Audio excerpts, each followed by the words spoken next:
My dear students, আজকে অত্যন্ত গুরুত্বপূর্ণ একটা বিষয় নিয়ে আলোচনা করব। সেটা হলো যে বাংলার যে নবজাগরণ, সেই নবজাগরণ সম্পর্কে আলোচনা করব। তো এটা ইতিহাসের সেকেন্ড চ্যাপ্টারের যে সংস্কার বৈশিষ্ট্য পর্যালোচনা, তার মধ্যে একেবারে মানে গুরুত্বপূর্ণ টপিক, সেটা হলো যে বাংলার নবজাগরণের চরিত্র। এবার এই বাংলার নবজাগরণের চরিত্র যদি বলতে যাই, তাহলে চরিত্র বলতে গেলে তাহলে আমাকে আগে প্রথমে ইউরোপের যে রেনেসাঁস, ইউরোপের যে নবজাগরণ, সেই নবজাগরণের সঙ্গে কম্পেয়ার করতে হবে। তাহলে আমাকে আগে কি করতে হবে, যে বাংলার যে নবজাগরণ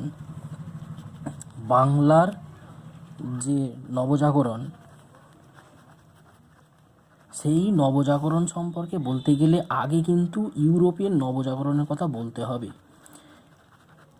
ঠিক আছে, তাহলে ইউরোপের নবজাগরণটা কি আমরা দেখতে পাবো? ইউরোপের নবজাগরণের ক্ষেত্রে আমরা দেখব, এটা আমরা যদি দেখি অ্যাপ্রক্সিমেটলি ওটা স্টার্ট হয়েছিল মোটামুটি 1300। ঠিক আছে,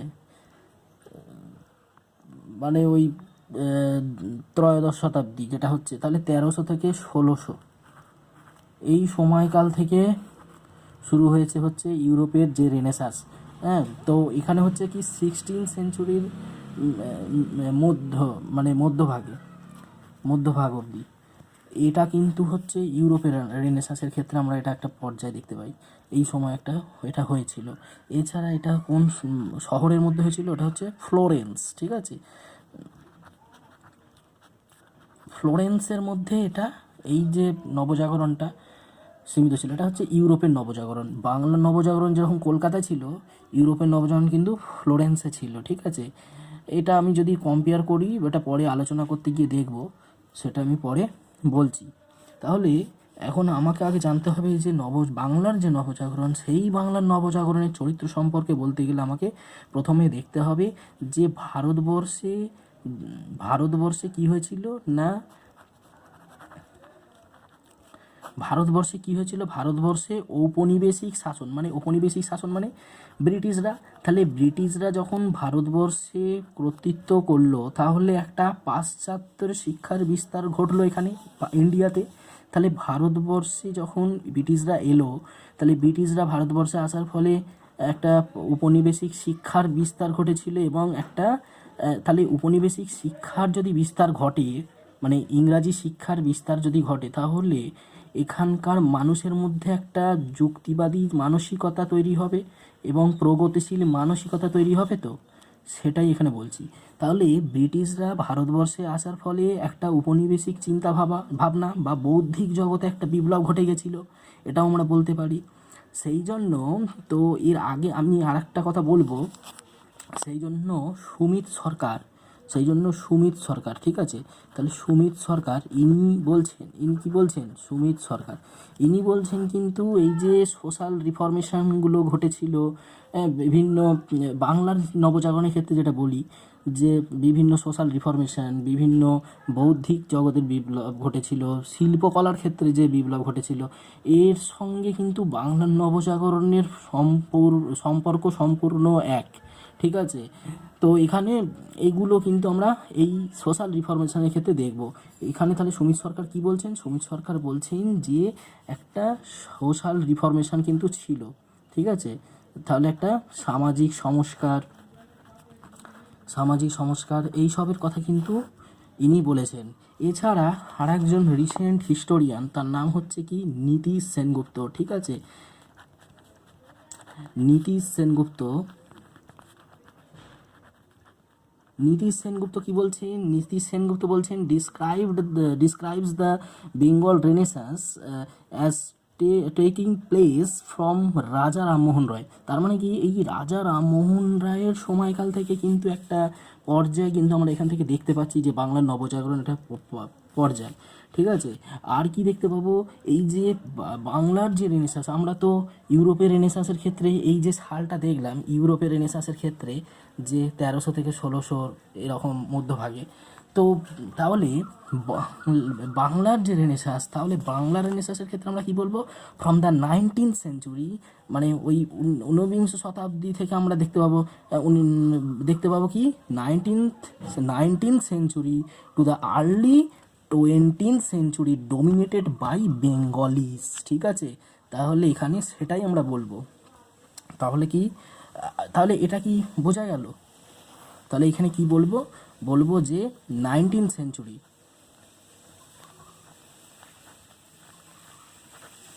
19th সেঞ্চুরি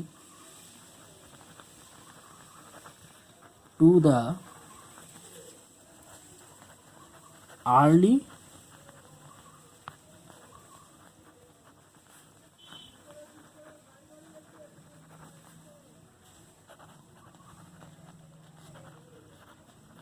ডোমিনেটেড বাই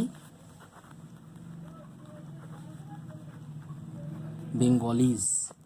ঠিক আছে, তাহলে 19th সেঞ্চুরি থেকে আমরা 20th সেঞ্চুরিতে এটা আর্লি 20th সেঞ্চুরির মধ্যে এটা এই যে বেঙ্গল যে রেনেসাঁস সেটা ডোমিনেটেড করেছিল। ঠিক আছে, এইবারে আসি, এটা কিন্তু একটা দীর্ঘ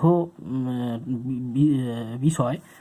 তো প্রথমে তাহলে আমি যাই যে বাংলার নবজাগরণের যে চরিত্র, সেই চরিত্র সম্পর্কে বলতে গেলে প্রথমে আমাকে তাহলে কি বলতে হবে, যে এই যে বাংলার যে নবজাগরণ সেটার ব্যাপ্তিটা কিন্তু কী ছিল, ব্যাপ্তিটা কিন্তু খুবই ছিল সীমিত। ঠিক আছে, ব্যাপ্তিটা কীরকম ছিল না, সীমিত ছিল, এবং মূলত কী ছিল, এটা হচ্ছে শহর কেন্দ্রিক, শহরের মধ্যে সীমিত ছিল, শহরের মধ্যে, আর শহর কেন্দ্রিক, বিশেষ করে কীরকম, কলকাতা কেন্দ্রিক। ঠিক আছে, তাহলে বিশেষ করে কলকাতা কেন্দ্রিক ছিল এইটা, এই যে বাংলার নবজাগরণটা। তাহলে বাংলার নবজাগরণটা কীরকম ছিল, কলকাতা কেন্দ্রিক। এটা আমরা ফার্স্ট পার্টের মধ্যে দেখব। সেকেন্ড পার্টে কি দেখব, সেকেন্ড পার্টের মধ্যে দেখব যে এই যে বাংলার নবজাগরণ, আমি আগেই বলেছিলাম যে বাংলা নবজাগরণটা হচ্ছে যারা এখানে ব্রিটিশরা আসার ফলে, ভারতবর্ষে ব্রিটিশরা আসার ফলে যারা পাশ্চাত্য শিক্ষায় শিক্ষিত হলো, তাহলে এই যারা পাশ্চাত্য শিক্ষায় শিক্ষিত তাদের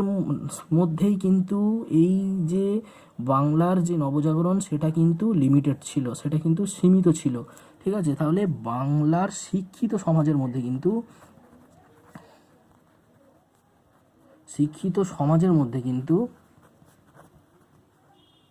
এটা সীমিত ছিল, শিক্ষিত সমাজের মধ্যে এটা সীমিত ছিল। ঠিক আছে, তাহলে এই শিক্ষিত সমাজের মধ্যে তাহলে সীমিত ছিল, সেই জন্য বিভিন্ন ঐতিহাসিক কী বলছেন, এদেরকে বলছেন যে এই সমস্ত লোক এদের কী বলছেন, তাহলে মধ্যবিত্ত ভদ্রলোক বলা হচ্ছে। ঠিক আছে, তাহলে এদেরকে কি বলা হচ্ছে, মধ্যবিত্ত ভদ্রলোক বলা হচ্ছে। ঠিক আছে, এছাড়া অনিল শীল বলে একজন ঐতিহাসিক আছেন, অনিল শীল, ইনি আবার কি বলছেন, ইনি এদেরকে বলছেন এটা হচ্ছে একটা অভিজাত আন্দোলন, এলিটিস্ট মুভমেন্ট। ঠিক আছে, তাহলে কি বলছেন ইনি, এটা হচ্ছে এলিটিস্ট মুভমেন্ট,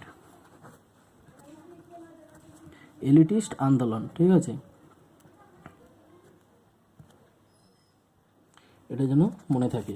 তাহলে এলিটিস্ট আন্দোলন এখানে আমরা দেখব। এছাড়া আর একটা আমরা দেখব যে এখানে কিন্তু এই যে নবজাগরণটা হলো, এখানে কিন্তু দেখা যাবে যে গ্রামে গঞ্জের যে সমস্ত সাধারণ মানুষদের সঙ্গে কিন্তু এখানে কোনো যোগাযোগই ছিল না। সাধারণ মানুষের সঙ্গে এখানে কিন্তু কোনো মানুষের সঙ্গে কোনো যোগ ছিল না। এই যে রেনেসাঁসটা হয়েছিল বাংলায়, যোগ ছিল না, সাধারণ মানুষের সঙ্গে কোনো যোগ ছিল না। ঠিক আছে, তাহলে পণ্ডিত জওহরলাল নেহেরু কি বলছেন, আমরা আমাদের যে নেহেরু ভারতবর্ষের প্রথম প্রধানমন্ত্রী স্বাধীন ভারতের, তাহলে এই যে নেহেরু কি বলছেন, নেহেরু বলছেন যে উপনিবেশিক যে শাসন, আমি বললাম যে ব্রিটিশরা ভারতবর্ষে এসে যে শাসন করেছিল, ঠিক আছে, তাহলে ব্রিটিশরা ভারতবর্ষে এসে যে শাসন করেছিল সেইটা আমরা এখানে দেখতে পাচ্ছি। তাহলে নেহেরু এখানে কি বলেছেন,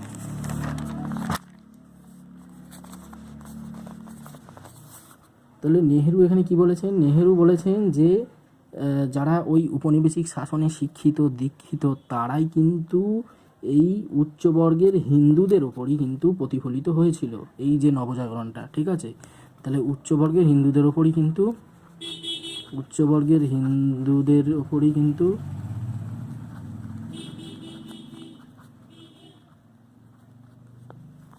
কিন্তু এই নবজাগরণ কি হয়েছিল, এই নবজাগরণ প্রতিফলিত হয়েছিল।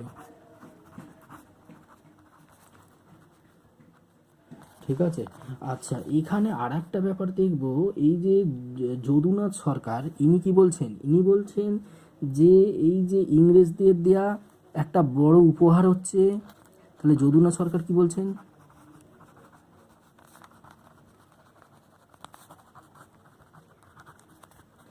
বাংলার এই যে নবজাগরণ, বাংলার যে এই যে নবজাগরণটা, এটা কি ছিল, এটা হচ্ছে ইংরেজদের দেয়া একটা বড় উপহার ছিল, ইংরেজদের দেয়া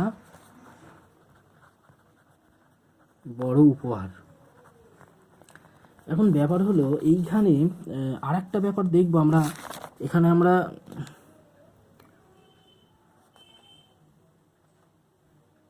আমরা দু নম্বরে দেখলাম এটা। এবারে আমরা যদি 3 নম্বর পয়েন্টে যাই, তাহলে 3 নম্বরে আমরা কি দেখব, 3 নম্বরে দেখব যে বাংলার নবজাগরণ কি হয়েছিল না, হিন্দু জাগরণবাদে পর্যবসিত হয়। কেননা আমরা যদি দেখি এখানে কিন্তু এমনকি রাধাকান্ত দেব, তারপরে হচ্ছে মৃত্যুঞ্জয় বিদ্যালঙ্কার, এরা কিন্তু বলছেন যে এই সমস্ত যে এরা বাংলার যে নবজাগরণে যারা কার্যকলাপ করেছে, তাদের যে কার্যকলাপ, সেই কার্যকলাপে একটা হিন্দু মানে রাধাকান্ত দেব, মৃত্যুঞ্জয় বিদ্যালঙ্কার, এদের যে কার্যকলাপ, সেই কার্যকলাপের মধ্যে একটা হিন্দু জাগরণবাদের একটা ছায়া দেখতে পাওয়া যাচ্ছে। দেখা যাচ্ছে যে রামমোহন, আমরা রামমোহনের যে সতীদাহ দেখেছি, সেই সতীদাহ কিন্তু একটা পার্টিকুলার কোনো একটা রিলিজিয়ান রিলেটেড, এমনকি বিদ্যাসাগরের যে বিধবা বিবাহ, এটাও কিন্তু একটা রিলিজিয়ান রিলেটেড। তাহলে এখন প্রশ্ন হলো যে তাহলে এখানে ধর্মনিরপেক্ষতার ব্যাপারটা এখানে গৌণ হয়ে গেল, তাহলে ধর্মনিরপেক্ষতার ব্যাপারটা এখানে গৌণ, তো ধর্মনিরপেক্ষতার ব্যাপার,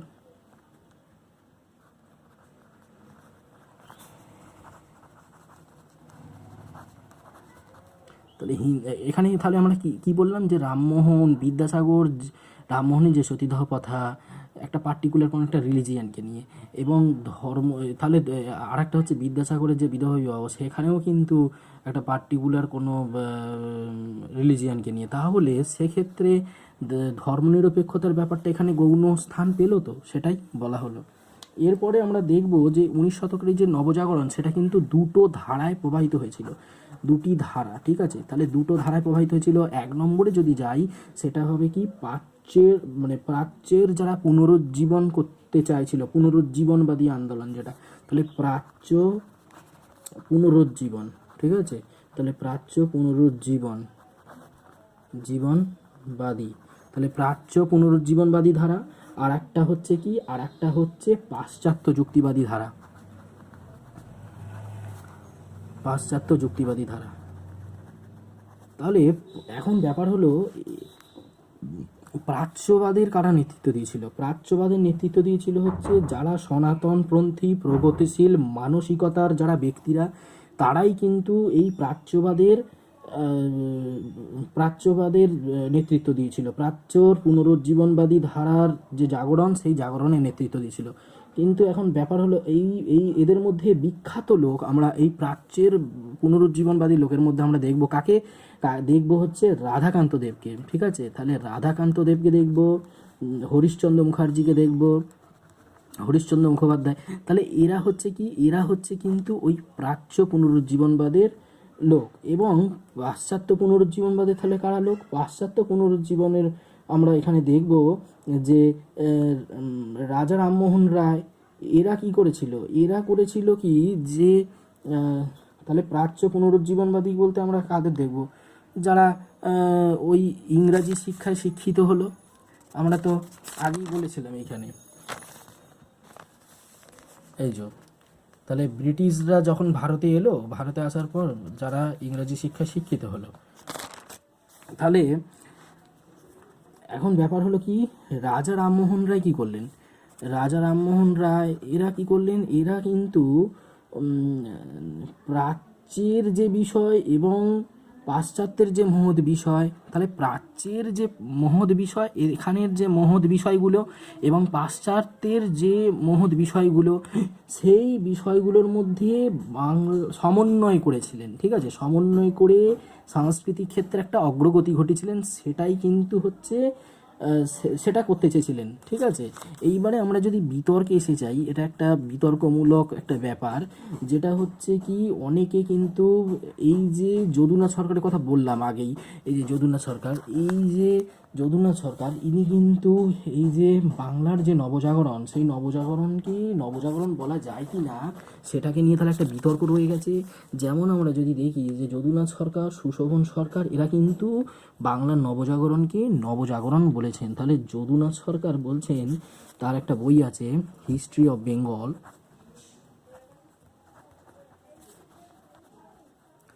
হিস্ট্রি অফ বেঙ্গল, ওই বইতে তিনি কি বলছেন, হিস্ট্রি অফ বেঙ্গল বইতে তিনি কি বলছেন, বলছেন যে বাংলার যে বৌদ্ধিক অগ্রগতি হলো, আমরা বললাম যেটা আগে, তাহলে বাংলায় যে বৌদ্ধিক অগ্রগতি, তাহলে বৌদ্ধিক যে অগ্রগতি হয়েছিল, তাহলে বৌদ্ধিক যে অগ্রগতি হয়েছিল,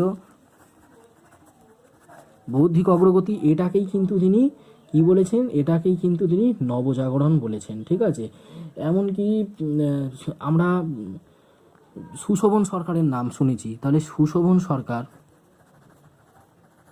উনি কি বলছেন, সুশোভন সরকার উনিও বলছেন যে আমরা পঞ্চদশ শতকে ইউরোপের যে নবজাগরণ, সেখানে কার ভূমিকা দেখেছি, ইটালির ভূমিকা দেখেছি, ইটালির ভূমিকা, কিন্তু 19 শতকেও ভারতে আমরা দেখতে পাচ্ছি বাংলার, এখানে তাহলে কি বাংলার নবজাগরণের ক্ষেত্রে এটা বাংলার ভূমিকা আমরা দেখতে পাচ্ছি ভারতবর্ষে, ভারতের যে নবজাগরণ ছিল সেটা বাংলা, আর ওখানে হচ্ছে ইটালির ভূমিকা আমরা ইউরোপে দেখেছি। তাহলে এরপর অমলেশ ত্রিপাঠীর যদি বক্তব্যটা দেখি, অমলেশ ত্রিপাঠী কি বলছেন, অমলেশ ত্রিপাঠী বলছেন যে তাহলে কি এখানে আমরা এইমাত্র দেখলাম যে ওখানে কম্পেয়ার করা হয়েছিল কি না, একটা আমরা দেখতে পেয়েছি ইতালিতে নবজাগরণ হয়েছিল, এখানে হচ্ছে বাংলায় নবজাগরণ হয়েছিল। ওখানে ইটালিতে কারা নেতৃত্ব, ইটালি আর বাংলা, এটা আমরা যদি দুটো কম্পেয়ার করি, ঠিক আছে, তাহলে ইটালি আর বাংলার মধ্যে যদি দেখি কম্পেয়ার করি, তাহলে ইটালির ক্ষেত্রে কে নেতৃত্ব দিয়েছিল, ইটালির ক্ষেত্রে নেতৃত্ব দিয়েছিল হচ্ছে যে স্বাধীন এবং স্বনির্ভর যারা বুর্জোয়া শ্রেণী। ঠিক আছে, তাহলে বুর্জোয়ারা নেতৃত্ব দিয়েছিল। আর বাংলায় কারা নেতৃত্ব দিয়েছিল, বাংলায় কিন্তু নেতৃত্ব দিয়েছিল যে চিরস্থায়ী বন্দোবস্ত, ওটা একটা আলাদা টপিক। তাহলে চিরস্থায়ী বন্দোবস্তের ফলে উদ্ভূত যেসব জমিদাররা, ঠিক আছে, তাহলে জমিদার, এটা কিসের জমিদার না, চিরস্থায়ী বন্দোবস্তের ফলে উদ্ভূত যেসব জমিদার, ঠিক আছে, তারা কিন্তু এখানে নেতৃত্ব দিয়েছিল। ঠিক আছে, আচ্ছা, এরপরে আর কি বলা যাবে, এরপরে বলবো যে এই যে এরাই কিন্তু এই যে এই সমস্ত যে জমিদার এবং তাদের যারা মধ্যবিত্ত শ্রেণী, এরাই তো ব্রিটিশদের সমর্থন করেছিল। এবং এরাই কি করলো, এরাই পরবর্তীকালে কিন্তু বাংলার যে শিল্প, সাহিত্য, ধর্ম, সংস্কৃতি, এইগুলোর কিন্তু কি করেছিল, এইগুলো সংস্কৃতি প্রভৃতির বিরুদ্ধে কিন্তু আন্দোলন গড়ে তুলেছিল। কারা, এই সমস্ত জমিদাররা। তাহলে বাংলার প্রচলিত শিল্প, সংস্কৃতি, ধর্ম প্রভৃতির বিরুদ্ধে আন্দোলন গড়ে তুলে তার পরিবর্তন ঘটাতে তৎপর হয়েছিল। কিন্তু এটা বিতর্কমূলক বিষয়। এরপরে আর একজন, এটা একদম লাস্ট যেটা বলবো সেটা হচ্ছে কি অশোক মিত্রের কথা আমরা বলবো।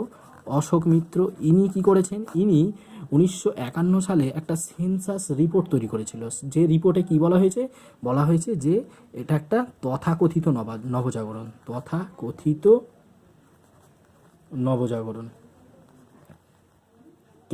কেন তার কারণ হচ্ছে যে এই যে নবজাগরণটা, এটা ছিল তাহলে কি শহর কেন্দ্রিক, আমি বলেছিলাম আগে, তাহলে শহর কেন্দ্রিক ছিল এবং এটা ছিল কাদের মধ্যে সীমিত, যারা হচ্ছে পরজীবী ভূস্বামীদের মধ্যে। ঠিক আছে, ভূস্বামীদের মধ্যে। তাহলে এই হচ্ছে নবজাগরণের ব্যাপার। আর আমি আগেই বলে দিয়েছিলাম যে দুটোর মধ্যে যদি কম্পেয়ার করা যায়, ইটালির নবজাগরণ, ইউরোপের যে নবজাগরণ এবং বাংলার নবজাগরণ, সেটা আমি আগেই আলোচনা করে দিয়েছি। ঠিক আছে।